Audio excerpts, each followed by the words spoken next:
లేకపోతున్నాయి ఈ ఎండ వేడికి. ఇక్కడ ఒక బీరకాయ ఉంది, ఇది కూడా మనం హార్వెస్ట్ చేసుకుందాం. ఈ సైజ్ వచ్చి ఇంకా దీని గ్రోత్ అనేది ఆగిపోతుంది.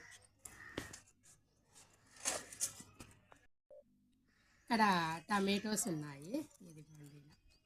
ఈ టమాటోస్ అన్నీ మనం పిక్ చేసుకుందాం.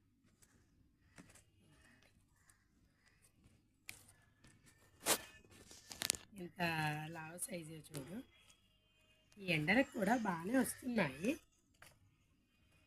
ఈ మాత్రంగా. మరి ఎట్లయినా వింటర్లో రెయినీ సీజన్లో వచ్చినంత కాదు, కానీ ఒక రకంగా వస్తున్నాయి.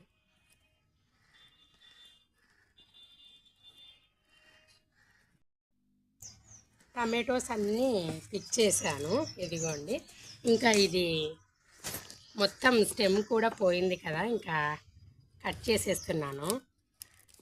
చెట్టు మొత్తం